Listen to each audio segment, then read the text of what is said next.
Welcome, റഹ്മാനാണ്. NSAIDs video സീരീസിൽ ഈ video പാരസെറ്റമോളിനെ കുറിച്ചിട്ടാണ്.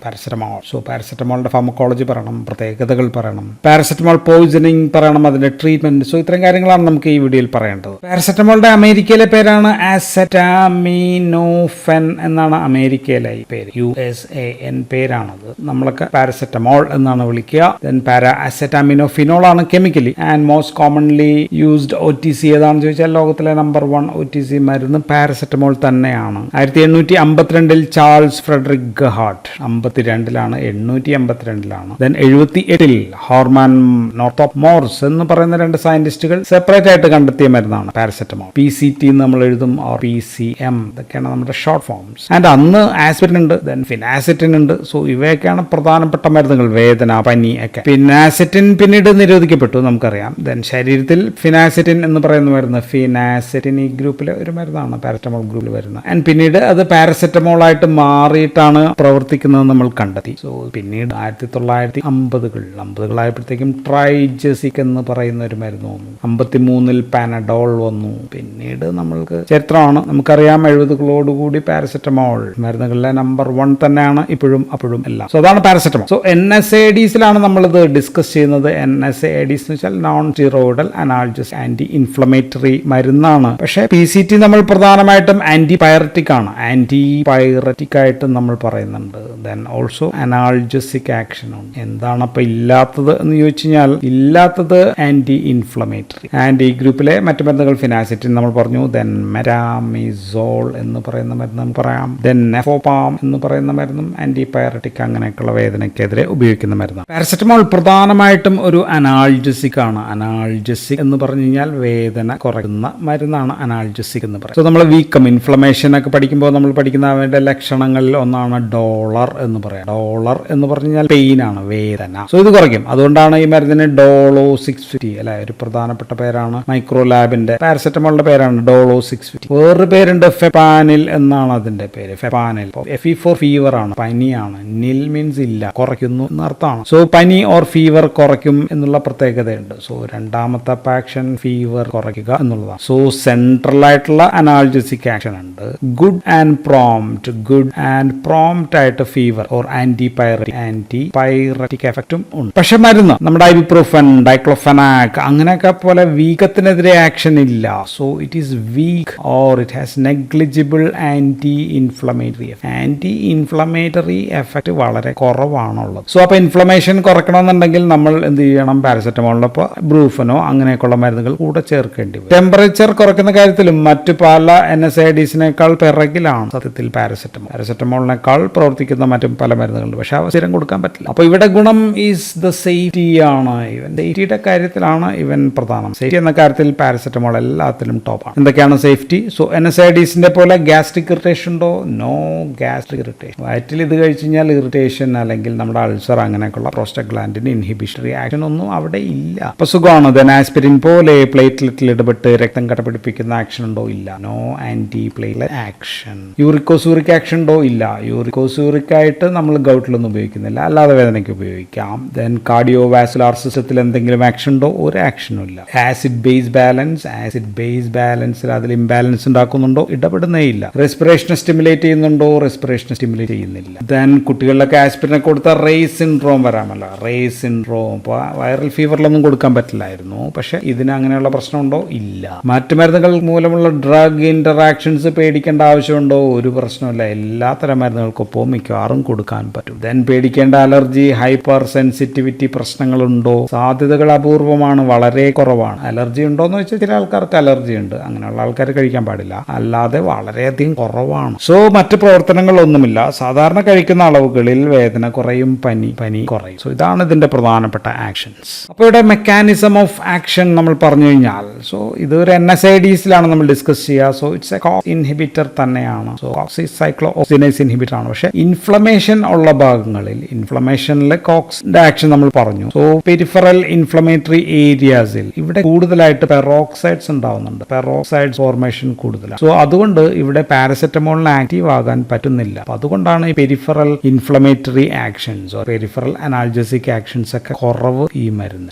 കോക്സ് ഇൻഹിബിറ്റർ ആണ്. ദെൻ ബ്രെയിനിൽ PG സിന്തസിസ് തടയുന്നുണ്ട്, പ്രോസ്റ്റഗ്ലാൻഡിൻ സിന്തസിസ് തടയുന്നുണ്ട്. പറയുന്നത് ബൈ COX-3 ഇൻഹിബിഷൻ ആണ് നമ്മൾ പറയുക. ആൻഡ് ഈ COX-3 നമ്മുടെ മനുഷ്യരിൽ ഇതുവരെ കണ്ടെത്തിയിട്ടില്ല, നമ്മൾ ഡോഗുകളിലാണ് കണ്ടെത്തിയിട്ടുള്ളത്. സോ ഇത് ആക്ട് ഇൻ ദ ഹൈപ്പോതലാമസിൽ COX-3 തടഞ്ഞ് തെർമോ റെഗുലേറ്ററി സെന്ററിൽ അവിടെ ടെമ്പറേച്ചർ കുറച്ച് താഴേക്ക് സെറ്റ് ചെയ്യുന്നു എന്നാണ് ഇതിന്റെ മെക്കാനിസം ആയിട്ട് നമ്മൾ പറയാം. സോ പനി കുറയ്ക്കുന്നത് ഇതാണ്, ആന്റി ഇൻഫ്ലമേറ്ററി ആക്ഷൻ ഇല്ലാത്തത് ഇതാണ്. അപ്പോൾ അനാൾജസിക് ആക്ഷൻ എന്തുകൊണ്ടാണെന്ന് ചോദിച്ചു കഴിഞ്ഞാൽ അതിന്റെ മെക്കാനിസം നമ്മൾ പറയുന്നത് റിലീസ് ഓഫ് എൻഡോജീനസ് ആയിട്ടുള്ള ശരീരത്തിനകത്ത് തന്നെയുള്ള എൻഡോജീനസ് കനാബിനോയിഡ്സിന്റെ എൻഡോജീനസ് റിലീസ് വർദ്ധിപ്പിക്കുന്നു എന്നാണ്, അല്ലെങ്കിൽ അവയുടെ re uptake of these cannabinoids തടയുന്നു. കനാബിനോയിഡ്സിന്റെ എക്സാമ്പിൾ അനാൻഡമൈഡ് പോലെയുള്ള സംഭവങ്ങളാണ്. സോ അനാൻഡമൈഡ് ഒക്കെ ആക്ട് ചെയ്യുന്നത് TRP4 റിസപ്റ്റർ വഴിയാണ്. TRPV4 എന്നൊക്കെ പറയുന്ന റിസപ്റ്റേഴ്സ് ഉണ്ട്. സോ അവ പെയിൻ സെൻസേഷൻ കുറയ്ക്കുന്നു എന്നുള്ള ഒരു ഹൈപ്പോത്തിസിസും ഉണ്ട്. എന്തായാലും കൃത്യം മെക്കാനിസം നമുക്ക് പറയാൻ പറ്റി. എന്തായാലും ബ്രെയിനിലാണ് ആക്ഷൻ കൂടുതലുള്ളത്, സെൻട്രൽ അനാൽജസിക് ആക്ഷൻ ആണ് കൂടുതലുള്ളത്. അതുകൊണ്ട് തന്നെ തലവേദന, ഹെഡേക്കിൽ നമുക്കറിയാം മൈൽഡ് ടു മോഡറേറ്റ് ഹെഡേക്സിൽ, ഈവൻ മൈൽഡ് ടു മോഡറേറ്റ് മൈഗ്രെയിനിൽ പാരസെറ്റമോൾ തന്നെയാണ് ഫസ്റ്റ് ചോയ്സ് എന്ന് പറയുന്നത്. ആൻഡ് മറ്റ് പല വേദനകളിലും പ്രയോജനം ഉണ്ട്. ഇപ്പോൾ നടുവേദന അങ്ങനെയൊക്കെയുള്ള പല വേദനകളിൽ ഇതൊക്കെ ഒരുപാട് കഴിച്ചിട്ടൊന്നും ചിലപ്പോൾ ഫലം ഉണ്ടാവണമെന്നില്ല, എങ്കിലും സാധാരണ രീതിയിൽ മറ്റ് പല വേദനകളിലും ഫലം. അപ്പോൾ മറ്റു മരുന്നുകളുടെ കൂടെ ചേർത്ത് കഴിഞ്ഞാൽ അവയുടെ അളവ് കുറയ്ക്കാം, പാവ മൂലമുള്ള ദോഷങ്ങളും കുറയ്ക്കാമെന്നുള്ളതാണ് പാരസെറ്റമോളിന്റെ അതിനകത്തേക്കുള്ള ഗുണം. സോ അപ്പോൾ വേദനകളിൽ നമ്മൾ കാണുക പാരസെറ്റമോൾ ഉണ്ട്, പാരസെറ്റമോളിന്റെ ഒപ്പം ഇപ്പോൾ ബ്രൂഫനോ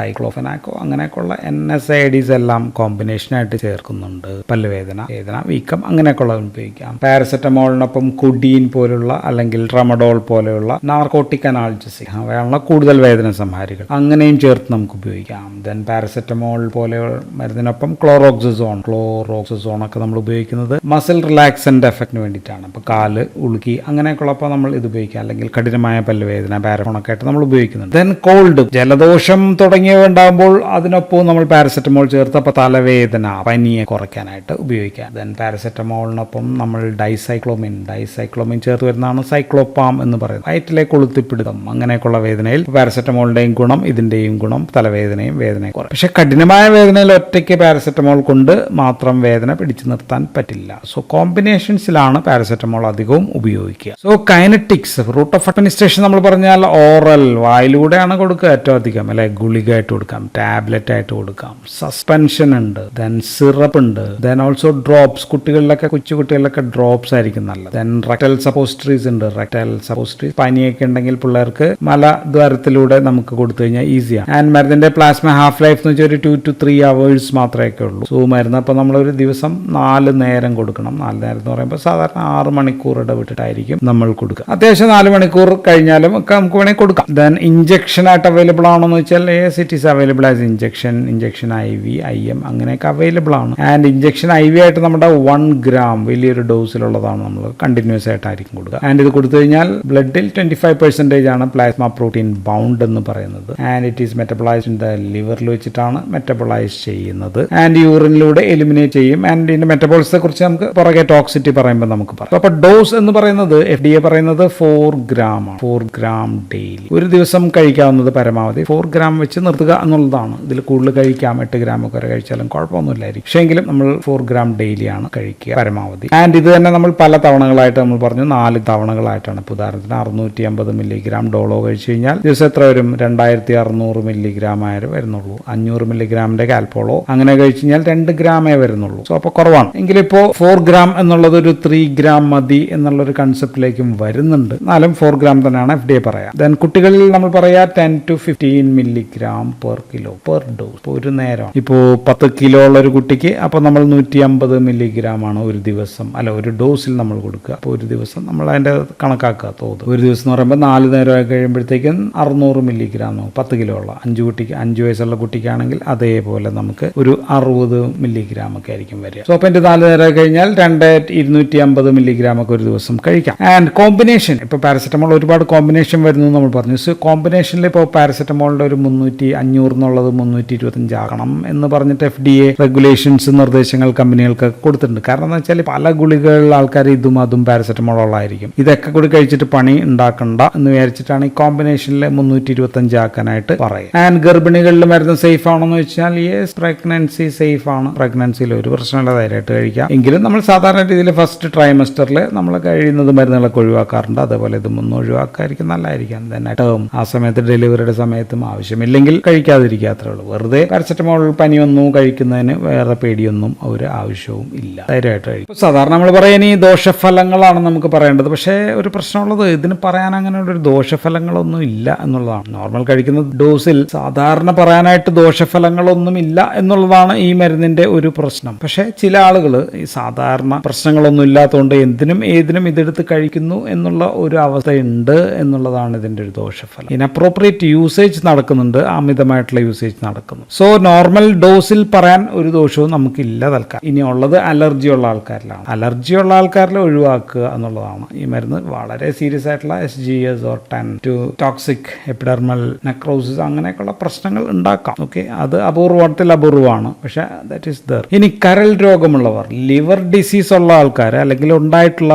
ആൾക്കാരൊക്കെ കരുതലോടെ വേണം ഉപയോഗിക്കുക. ഡോസ് ഒന്ന് കുറച്ചൊക്കെ ഉപയോഗിക്കേണ്ടി വരും. ഗുരുതരമാണെങ്കിൽ, ഗുരുതര കരൾ രോഗികളൊക്കെ നമ്മൾ ഡോക്ടറുടെ നിർദ്ദേശം അനുസരിച്ച് അല്ലാതെ ഉപയോഗിക്കാതിരിക്കും. ദെൻ മദ്യപാനികളാണ് അടുത്ത പ്രശ്നം. ആൽക്കഹോളിക്സിൽ ഇത് സൂക്ഷിച്ച് കഴിക്കണം. മദ്യം കഴിച്ചിട്ടുണ്ടാകുന്ന തലവേദന ഉണ്ടല്ലോ, ഇപ്പോൾ ഹാങ് ഓവർ, ഹെഡ് ഏക്ക് എന്നൊക്കെ പറയുന്നത്, അതിന് പാരസെറ്റമോൾ ഗുണം ഇല്ല. ദെൻ ഇത് കഴിക്കാൻ പാടില്ലാത്തത്, കോൺട്രാ ഇൻഡിക്കേറ്റഡ് ഓർ ഒഴിവാക്കുക എന്ന് നമ്മൾ പറയുന്നത് 2 കിലോഗ്രാമിൽ താഴെയുള്ള ആള്, കുട്ടികൾ അല്ലെ, പ്രീമെച്യൂർ ഇൻഫൻസിൽ നമ്മൾ ഒഴിവാക്കാനായിട്ട് പറയുന്നത്. അല്ലാതെ ആരോടെങ്കിലും ഇത് കഴിക്കരുത് എന്ന് ആബ്സല്യൂട്ട് കോൺട്രാ ഇൻഡിക്കേഷൻസ് ഒന്നുമില്ല. സോ അപ്പോൾ നമ്മൾ പറഞ്ഞു വന്നത് ഇത്ര ദോഷങ്ങളൊന്നും ഇല്ലെങ്കിൽ paracetamol is one of the safest drug of all time. അതാണ് നമുക്ക് ഇതിനെ കുറിച്ച് പറയാനുള്ളത്. ഒരു സംശയമില്ല. യൂട്യൂബിലെ പേടിപ്പിക്കൽ വീഡിയോസ് ഒക്കെ കണ്ടു കഴിഞ്ഞാൽ പോയി പണി നോക്കാൻ പറയാം, അല്ല ഹിന്ദിയിൽ നമുക്ക് ജാവോ എന്ന് പറയും. സോ അപ്പോൾ നമുക്ക് ടോക്സിറ്റിയെ പറ്റിയാണ് ഇനി നമുക്ക് പറയേണ്ടത്. സോ നമ്മൾ ഇത്രയും നേരം സേഫ് ആണെന്നൊക്കെ പറഞ്ഞത് എല്ലാം നോർമൽ ഡോസിലെ കാര്യമാണ്. സാധാരണ 70 കിലോ ഉള്ള ഒരു മനുഷ്യൻ പരമാവധി 4 ഗ്രാം വരെ ദിവസം കഴിച്ചാലുള്ള കാര്യമാണ് നമ്മൾ പറഞ്ഞത്.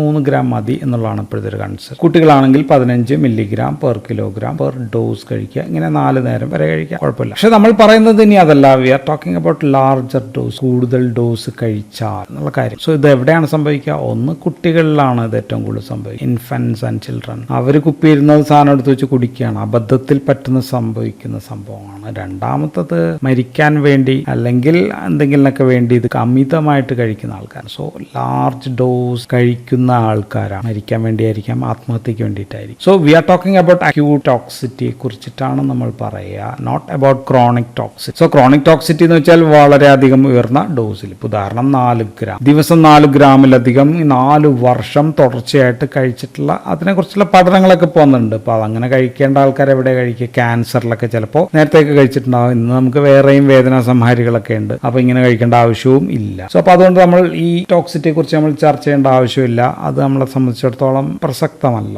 സോ അക്യൂട്ട് ടോക്സിറ്റിയെ കുറിച്ച് പറഞ്ഞു കഴിഞ്ഞാൽ അതിനു മുമ്പ് നമുക്ക് ഈ നോർമൽ പാരസെറ്റമോൾ എങ്ങനെയാണ് ലിവറിൽ വെച്ചിട്ട് ഇതെങ്ങനെയാണ് മെറ്റബോളിസം നടക്കുന്നത് എന്ന് നമുക്കൊന്ന് അറിഞ്ഞിരിക്കാം. സോ ശരീരത്തിൽ മരുന്നെത്തി കഴിഞ്ഞാൽ ആദ്യം ഫേസ് 1 നടക്കും. നമുക്കറിയാം ഫേസ് 1 നടക്കുന്നത് ലിവറിലെ CYP2E1 വഴിയാണ്. CYP2E1 വഴി. ആൻഡ് എങ്ങനെ ഉണ്ടാകുന്ന മെറ്റബോളൈറ്റ്സ്, ഇപ്പോൾ ഇതൊരു മെറ്റബോളൈറ്റ് ആണെങ്കിൽ ഇത് ഗ്ലൂക്കറോണിഡേഷൻ വഴി, ഗ്ലൂക്കറോണൈഡ് കോൺജുഗേഷൻ അല്ല, ഗ്ലൂക്കറോണിഡേഷൻ വഴിയും ദെൻ ഓൾസോ സൾഫേറ്റ് കോൺജുഗേഷൻ, ഇത് രണ്ടും വഴി ഇത് ബ്ലഡിൽ നിന്ന് യൂറിനിലൂടെ പുറത്തേക്ക്, കോൺജുഗേഷൻ വഴി യൂറിനിലൂടെ പുറത്തേക്ക് പോകും. ഇനി ഇതുവഴി തന്നെ വേറൊരു ചെറിയൊരു മെറ്റബോളൈറ്റ് ഉണ്ടാവുന്നുണ്ട്. അതിന്റെ പേരൊന്ന് പഠിച്ചു വെക്കണം, ഇമ്പോർട്ടന്റ് ആണ്. അതിന്റെ പേരാണ് N-acetyl para ബെൻസോ ക്വിനോൺ ഇമിൻ എന്നാണ് അതിന്റെ പേര്. നമ്മൾ അതിനെ NABQI എന്ന് എഴുതാം, അല്ലെങ്കിൽ NABQI എന്നും നമുക്ക് എഴുതാം. ഇതാണ് നമ്മൾ കൂടുതലായിട്ട് ഉപയോഗിക്കുക, NABQI. ആൻഡ് ഇങ്ങനെ ഒരു സാധനം ഉണ്ടാകുന്നുണ്ട്, വളരെ കുറഞ്ഞ എമൗണ്ടിലാണ്. ആൻഡ് ഇത് സൾഫൈഡ് ഗ്ലൂക്കറോണൈഡ് കോൺജുഗേഷൻ വഴിയല്ല പോകുന്നത്, ഇത് നശിച്ചു പോകുന്നത് ഗ്ലൂട്ടത്തയോൺ വഴിയാണ്. ഗ്ലൂട്ടത്തയോൺ വഴി ആൻഡ് ഇത് യൂറിനിലൂടെ എലിമിനേറ്റ് ചെയ്ത് പോകുള്ളൂ, പ്രശ്നങ്ങളൊന്നുമില്ല. ആൻഡ് ഈ ചെറിയ കുട്ടികളിൽ ഈ ഗ്ലൂക്കറോണിഡേഷൻ കുറവാണ്, അതുകൊണ്ടാണ് അവർക്ക് കുറച്ച് ഡോസ് കഴിക്കാൻ പറ്റുള്ളൂ എന്ന് നമ്മൾ പറയും. സോ ചെറിയ കുട്ടികളിലൊക്കെ ഗ്ലൂക്കറോണിഡേഷൻ പ്രധാനപ്പെട്ട വഴി കുറവാണ്, അതുകൊണ്ട് അവർക്ക് ഡോസ് ചിലപ്പോൾ കുറയ്ക്കേണ്ടി വരുന്നത് അതുകൊണ്ടാണ്. പക്ഷേ നമ്മൾ ലാർജ് ഡോസ് കഴിക്കാമെന്ന് വരിക. ലാർജ് ഡോസ്, ഉദാഹരണത്തിന് ലാർജ് ഡോസ് എന്ന് പറഞ്ഞാൽ 150 മില്ലിഗ്രാം പെർ കിലോഗ്രാം ആണ്. ഉദാഹരണത്തിന് ഒരു 10 ഗ്രാം ഒക്കെ കഴിച്ചാൽ, അമിതമായിട്ട് കഴിച്ചു കഴിഞ്ഞാൽ സീരിയസ് ലിവർ ടോക്സിറ്റി ആണ് ഉണ്ടാകുക, foetal toxicity of liver. And ഇതൊരു 250 മില്ലിഗ്രാം പെർ കിലോഗ്രാം ആണെങ്കിൽ ദാറ്റ് മീൻസ് മരണമാണ് സംഭവിക്കുക, മരണം ഫേറ്റലാണ് സംഭവിക്കുക. ഇനി ക്രോണിക് ആൽക്കഹോളിക്സിൽ നമുക്ക് ഇത്രയും കഴിക്കാൻ പറ്റുമോ? അത് കഴിക്കാൻ പറ്റില്ല. ക്രോണിക് ആൽക്കഹോളിക്സിൽ ഒരു 5 to 6 ഗ്രാമിന് മുകളിലൊക്കെ പോയി കഴിഞ്ഞാൽ തന്നെ പ്രശ്നമാണ്. അവർക്ക് അപ്പോൾ തന്നെ ഹെപ്പാറ്റോക്സിറ്റി ഉണ്ടാകും. എന്ന് വെച്ചാൽ സാധാരണ ആൾക്കാരിൽ ഈ 150 മില്ലിഗ്രാം അത്രയൊക്കെ കഴിക്കുന്ന പോലെയല്ല ക്രോണിക് ആൽക്കഹോൾ ആൽക്കഹോളിൽ കുറഞ്ഞ അളവിൽ കഴിച്ചാൽ തന്നെ ഹെപ്പാറ്റോക്സിറ്റി ഉണ്ടാകും. കാരണം എന്താ വെച്ചാൽ CYP2E1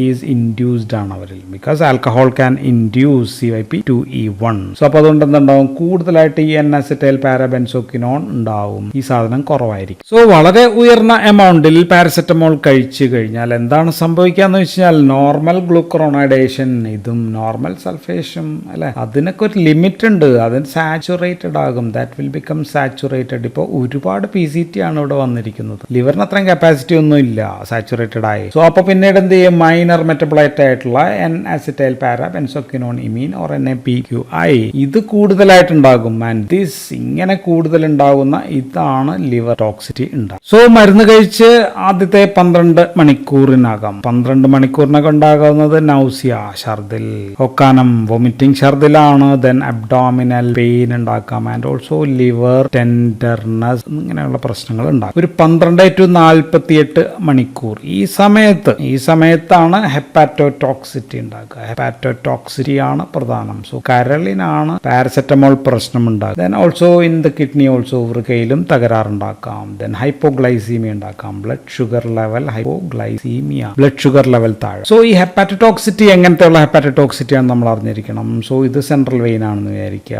ഇത് ഹെപ്പാറ്റോസൈറ്റ്സ് ആണ് ഇങ്ങനെ അങ്ങ് പോവുകയാണെന്ന് വിചാരിക്കുക, അത് പ്ലേറ്റ്സ് ആയിട്ടാണ് പോവുക, ഇങ്ങനെ അടുത്തതും പോവുകയാണെന്ന് വിചാരിക്കുക. ഇവിടെ പോർട്ടൽ ട്രയാഡ് ഉണ്ടെന്നും വിചാരിച്ചു കഴിഞ്ഞാൽ ഇത് സെൻട്രൽ വെയിൻ. സോ ഇവിടെയാണ് ടോക്സിറ്റി ഉണ്ടാക്കുക. So the hepatotoxicity is centrilobular hepatic necrosis ആണ് ഉണ്ടാവും. ഇവിടെയോ, ഇവിടെ ഇല്ല. ദാറ്റ് മീൻസ് പെരിപോർട്ടൽ ഏരിയ ഭാഗങ്ങൾ ഈ സ്പെയർഡ് ആണ്, ഇവിടെ പ്രശ്നമില്ല. ചില മരുന്നുകൾ ഇവിടെയാണ് ഉണ്ടാക്കുന്നത് നമുക്കറിയാം. സോ ഈ മരുന്ന് പാരസെറ്റമോൾ ഈസ് ടോക്സിസിറ്റി ഉണ്ടാക്കുന്നത് സെൻട്രി ലോബുലാർ നെക്രോസിസ് ആണ് ഉണ്ടാകുക. So acute paracetamol toxicity causes centrilobular necrosis of liver എന്ന് ഓർത്തിരിക്കണം. ആൻഡ് കിഡ്നിയിൽ ഇതുണ്ടാക്കുന്ന എന്താണ്, കിഡ്നിയിൽ ഇതുണ്ടാക്കുന്നത് റീനൽ ട്യൂബുലാർ, കിഡ്നിയുടെ ട്യൂബ്യൂൾസ് നമുക്കറിയാം, ഇതാണ് ട്യൂബുലാർ നെക്രോസിസ് ആണ് ഉണ്ടാക്കുക. And also it can cause renal tubular acidosis ഉണ്ടാക്കാം. ഇതാണ് പക്ഷേ പ്രധാനം, ഇത് സെക്കൻഡറി ആണ്. ആൻഡ് തുടർന്നാണ് ഹൈപ്പോഗ്ലൈസീമിയ, ബ്ലഡ് ഷുഗർ ലെവൽ താഴുക എന്ന് പറയും. സോ ഇതുണ്ടാകുന്നത് 24 to 48 അവേഴ്സിന് ശേഷമാണ്. ആഫ്റ്റർ 48 അവേഴ്സ് അപ്പോഴത്തേക്കും കരൾ തകർന്നു കഴിഞ്ഞു. സോ ജോണ്ടിസ്, മഞ്ഞപ്പിത്തമായി കഴിഞ്ഞു. സോ പ്രശ്നം എന്തായിരുന്നു, പ്രശ്നം NAPQI കൂടുതലായിട്ടുണ്ടായി എന്നുള്ളതാണ്. സോ ഇത് നീക്കുന്ന ആൾ നമുക്കറിയാം, അതിന്റെ പേര് ഗ്ലൂട്ടത്തയോൺ ആണ് എന്ന് നമ്മൾ പറഞ്ഞു. സോ അപ്പം നമുക്ക് എന്ത് ചെയ്യാൻ പറ്റും, ഗ്ലൂട്ടത്തയോൺ കുറഞ്ഞിരിക്കുകയാണ്, നമുക്ക് ഗ്ലൂട്ടത്തയോൺ സപ്ലിമെന്റ് കൊടുത്താൽ ട്രീറ്റ്മെന്റ് ആയി. സോ അപ്പോൾ നമുക്ക് ചെയ്യാവുന്ന ട്രീറ്റ്മെന്റ് ഞാൻ ഇവിടെ തന്നെ എഴുതാം. ട്രീറ്റ്മെന്റ് ഒരു 4 മണിക്കൂറിനകമാണെങ്കിൽ, ഇപ്പോൾ നമ്മുടെ സ്റ്റൊമക്ക് ആണെങ്കിൽ ഗുളിക ഒരുപാട് കഴിച്ചിരിക്കുകയാണ്, ഇത് സ്റ്റൊമക്കിൽ, ഈ ഗുളിക ഇവിടെ നിന്ന് അങ്ങോട്ട് മാറ്റുക. സോ വയറ് കഴുകൽ, ഗാസ്ട്രിക് ലാവേജ്, ആക്ടിവേറ്റഡ് ചാർക്കോൾ ഒക്കെ കൊടുത്ത് സ്റ്റൊമക്ക് കണ്ടന്റ് അങ്ങ് മാറ്റാം. 4 മണിക്കൂറിനകമാണെങ്കിൽ ഇത് ചെയ്യാം. ഇനി 16 മണിക്കൂറിനകമാണെങ്കിൽ നമ്മൾ കൊടുക്കുന്ന മറുമരുന്ന്, അതിന്റെ പേരെന്ന് പഠിച്ചു വെക്കുക, N-അസറ്റൈൽ സിസ്റ്റീൻ ആണ്. N-അസറ്റൈൽ സിസ്റ്റീൻ ആണ് ആന്റിഡോട്ട് ഫോർ പാരസെറ്റമോൾ. നമുക്ക് ഇഞ്ചക്ഷൻ ആയിട്ട് കൊടുക്കാം. ഇഞ്ചക്ഷൻ നമ്മൾ കൊടുക്കുക 150 mg/kg, IV ആയിട്ട് ഒരു 15 മിനിറ്റ്, പിന്നീട് സ്ലോ ആയിട്ട് 20 hours കൊടുക്കാം. അല്ലെങ്കിൽ ഓറലായിട്ടും കൊടുക്കാം, 75 mg/kg എവരി 4 to 6 hours കൊടുക്കാം. ദെൻ 2 days ഇങ്ങനെ തുടർച്ചയായിട്ടും കൊടുക്കാം. സോ അപ്പോൾ മരുന്ന് ചെയ്യുന്നത് എന്തോ, N-അസറ്റൈൽ സിസ്റ്റീൻ, അതിനകത്ത് SH ഗ്രൂപ്പ്സ് ഒക്കെ ഉണ്ട്. So this will give glutathione കൂടുതലായിട്ട് കൊടുക്കും. സോ ദിസ് മരുന്ന് is a glutathione replenisher, store replenisher in the liver ആയിട്ടാണ് ആക്ട് ചെയ്യുക. സോ അപ്പോൾ NAPQI കൂടുതൽ എത്ര ഉണ്ടായാലും കുഴപ്പമില്ല, ഗ്ലൂട്ടത്തയോൺ നോക്കിക്കോളും. അതാണ് ഗ്ലൂട്ടത്തയോൺ വിൽ നിർവീര്യമാക്കിക്കോളും. ഗ്ലൂട്ടത്തയോൺ അല്ലെങ്കിൽ പിന്നെ എന്ത് കൊടുക്കാം എന്ന് വെച്ചാൽ മെത്തിയോണിൻ ആണ് അടുത്ത ചോയ്സ്. മെത്തിയോണിൻ, ഇപ്പോൾ പാരസെറ്റമോളും മെത്തിയോണിനും ചേർത്തിട്ടൊരു ഗുളികയൊക്കെ വന്നിരുന്നു, പക്ഷെ അത് അത്ര വിജയിച്ചില്ല. കാരണം എപ്പോഴും ഒന്നും ഉണ്ടാവുന്ന അല്ലല്ലോ ടോക്സ്. ഓക്കെ, ദെൻ സിസ്റ്റീൻ, അങ്ങനെയൊക്കെയുള്ള സാധനങ്ങളും നമുക്ക് കൊടുക്കാം. സോ ആന്റിഡോട്ട് ഈസ് N-അസറ്റൈൽ സിസ്റ്റീൻ ആണ്. ദെൻ മെത്തിയോണിൻ നമുക്ക് വേണമെങ്കിൽ കൊടുക്കാം. അപ്പോൾ നമുക്ക് ഹെപ്പാറ്റോടോക്സിറ്റി ഉണ്ടാവുമോ ഇല്ലയോ എന്ന് എങ്ങനെ അറിയാമെന്ന് വെച്ച് കഴിഞ്ഞാൽ, നമ്മൾ blood time versus blood concentration of പാരസെറ്റമോളിന്റെ ബ്ലഡ് കോൺസെൻട്രേഷൻ നോക്കിയാൽ മതി. ഒരു 4 മണിക്കൂർ 4 hours ഒരു 200 ആണെന്ന് വിചാരിക്കുക, 200-ൽ താഴെയാണെന്ന് വിചാരിച്ചാൽ പേടിക്കേണ്ട ആവശ്യമില്ല. ഒരു 15th hour ആകുമ്പോഴത്തേക്കും 30 ഉള്ളൂ. 30 microgram/ml താഴെയാണ്, ഇത് മൈക്രോഗ്രാം ആണ് കേട്ടോ, ml താഴെയാണെങ്കിൽ ഇറ്റ്സ് ഓക്കെ, പേടിക്കേണ്ട ആവശ്യമില്ല. പക്ഷേ ഇതിന് മുകളിലാണെങ്കിൽ ഹെപ്പാറ്റോടോക്സിറ്റി ഉണ്ടാവാം. ആൻഡ് ഇത് പറഞ്ഞത് റുമാക് മാത്യു മോണോഗ്രാം ആണ്. സോ ഇതിനാണ് റുമാക് മാത്യു മോണോഗ്രാം എന്ന് നമ്മൾ പറയും. ഹെപ്പാറ്റോടോക്സിറ്റി ഉണ്ടാവുമോ ഇല്ലയോ എന്ന് നമുക്ക് പ്രെഡിക്റ്റ് ചെയ്യാം, ഉണ്ടെങ്കിൽ ട്രീറ്റ് ചെയ്യാം. ആൻഡ് ഇങ്ങനെ ബ്ലഡിൽ ഉണ്ടെന്ന് വെച്ചോ, ബ്ലഡിൽ പാരസെറ്റമോൾ കൂടുതലായിട്ടുണ്ടെങ്കിൽ നമുക്ക് യൂറിനിലൂടെ ഫോഴ്സ്ഡ് ആൽക്കലൈൻ ആൻഡ് ഡയൂറിസിസ് വഴി കളയാം. ദെൻ ഈവൻ നമുക്ക് ഹീമോ ഡയാലിസിസും ചെയ്യാം. സോ ഇങ്ങനെയൊക്കെ മാറ്റാൻ പറ്റും. പക്ഷെ അമിതമായി കഴിഞ്ഞാൽ നമ്മൾ ഈ സമയത്തിനൊന്നും ഇത് കൊടുത്തിട്ടില്ലെങ്കിൽ ലിവർ നമുക്ക് ട്രാൻസ്പ്ലാന്റേഷൻ വേണ്ടി വരും, മാറ്റിവെക്കേണ്ടി വരും എന്നുള്ളതാണ്. ഇനി പോയിസണിങ് ചാൻസ് കൂടുതലുള്ള ആൾക്കാർ ആരൊക്കെയാണെന്ന് ചോദിച്ചു കഴിഞ്ഞാൽ, ഇപ്പോൾ കുട്ടികൾ നമ്മൾ പറഞ്ഞു, അല്ലെങ്കിൽ 130-150 മില്ലിഗ്രാം കിലോഗ്രാമിൽ കൂടുതൽ കഴിച്ചാൽ, അതല്ലാതെ ഇപ്പോൾ ക്രോണിക് ആൽക്കഹോളിക്സിലുള്ള കാര്യം നമ്മൾ പറഞ്ഞു. ക്രോണിക് ആൽക്കഹോളിക്സിൽ പ്രശ്നം എന്താ, CYP2E1 ഈസ് ഇൻഡ്യൂസ്ഡ് ആണ്. ബിക്കോസ് ആൽക്കഹോളിന് ഇത് ഇൻഡ്യൂസ് ചെയ്യാൻ പറ്റും. അപ്പോഴത്തേക്കും കൂടുതലായിട്ട് NAPQI കൂടുതലായിട്ട് ഉണ്ടായിക്കൊണ്ടേയിരിക്കും. അവരിൽ ഗ്ലൂട്ടത്താൻ സ്റ്റോർ കുറവായിരിക്കും. സോ ഇവർ കൂടുതലായിട്ട് കഴിച്ചു കഴിഞ്ഞാൽ പെട്ടെന്ന് തന്നെ സ്റ്റോർ കുറയുകയും NAPQIന്റെ ടോക്സിറ്റി പെട്ടെന്ന് ഉണ്ടാവുകയും ചെയ്യും. ദെൻ anti-TB മരുന്ന് കഴിക്കുന്ന, ഉദാഹരണത്തിന് INH കഴിക്കുന്ന ആൾക്കാരിൽ, ദെൻ anti-HIV അതിൽ സിഡോവുഡിൻ എന്ന് പറയുന്ന മരുന്ന് കഴിക്കുന്ന ആൾക്കാരിലും ഇത്തരം ടോക്സിറ്റി കൂടുതലായിട്ട് വരാനുള്ള ചാൻസ് ഉണ്ട്. ഇനി നമുക്ക് ഈ ഗ്രൂപ്പിലെ ഫിനാസെറ്റിൻ ഇപ്പൊ മരുന്നില്ല എങ്കിലും ഫിനാസെറ്റിനെ കുറിച്ചൊന്ന് പറയാം. ഫിനാസെറ്റിൻ ഉണ്ടാക്കുന്നത് പാപ്പിലറി നെക്രോസ് ആണ്. Papillary necrosis of renal tubules. Renal damage ആണ് ഉണ്ടാക്കുന്നത്. സോ റീനൽ ഫെയിലിയർ ഉണ്ടാക്കും. അതിനെ നമ്മൾ വിളിക്കുക അനാൾജസിക് നെഫ്രോസിസ്. സോ സ്ഥിരമായിട്ട് ദിസ് ഫിനാസെറ്റിൻ എന്ന് പറയുന്ന മരുന്ന് കഴിക്കുന്ന ആൾക്കാരിൽ ഉണ്ടായതാണ് അനാൾജസിക് നെഫ്രോപ്പതി. പക്ഷേ പാരസെറ്റമോളിൽ അങ്ങനെയുള്ള അനാൾജസിക് നെഫ്രോപ്പതി ഇല്ല. അപ്പോൾ യൂറിൻ കോൺസെൻട്രേറ്റിംഗ് എബിലിറ്റി കുറയുന്നതായിരുന്നു ഫിനാസെറ്റിൻ. സോ അതുകൊണ്ടാണ് ഇത് ബാൻ ചെയ്തത്. ആൻഡ് ഫിനാസെറ്റിനും മെറ്റാമിസോളും sensory tract of spinal cord അവിടെയാണ് പ്രവർത്തിക്കുന്നത്. ആൻഡ് ദിസ് മെറ്റാമിസോൾ നമ്മൾ എന്തിനാണ് കൊടുക്കുക? മെറ്റാമിസോൾ എന്ന് പറയുന്ന മരുന്ന് അവൈലബിൾ ആണ്. മെറ്റാമിസോൾ നമ്മൾ കൊടുക്കുന്ന സർജറിക്കിടയിൽ പെരി ഓപ്പറേറ്റീവ് പെയിന് കൊടുക്കാം, ക്യാൻസർ പെയിന് നമുക്ക് കൊടുക്കാം, അങ്ങനെയൊക്കെയുള്ള പെയിൻ. ദെൻ കോളിക്കി പെയിനിലൊക്കെ നമുക്ക് ഉപയോഗിക്കാം. ദെൻ നെഫോപാം എന്ന് പറയുന്ന ഒരു മരുന്നുണ്ട്. നെഫോപാം എന്ന് പറയുന്നത് ആക്ച്വലി ഇറ്റ്സ് ആൻ SNDRI ആണ്. നമ്മൾ ആന്റി ഡിപ്രഷനിലൊക്കെ പറഞ്ഞ സംഭവമാണ്. 5-ഹൈഡ്രോക്സിട്രിപ്റ്റമിൻ, നോറഡ്രിനാലിൻ, ഡോപ്പമിൻ, അതിൻ്റെയൊക്കെ റീഅറ്റേക്ക് തടയുന്ന ആക്ഷൻസ് ഉണ്ട്. സോ ഇത് മൈഗ്രെയിൻ, ഹെഡേക്കിന് നമുക്ക് ഉപയോഗിക്കാം. പോസ്റ്റ് അനസ്തെറ്റിക് ഷിവറിങ്ങിന് കൊടുക്കാം. അതിന് നമ്മൾ പെത്തിഡിൻ നമ്മൾ ഓൾറെഡി പറഞ്ഞിട്ടുണ്ട്, അതിന് കൊടുക്കാം. സോ ഇതിനൊക്കെയാണ് കൊടുക്കാം. So that's all about paracetamol and related NSAIDs. So thank you for watching.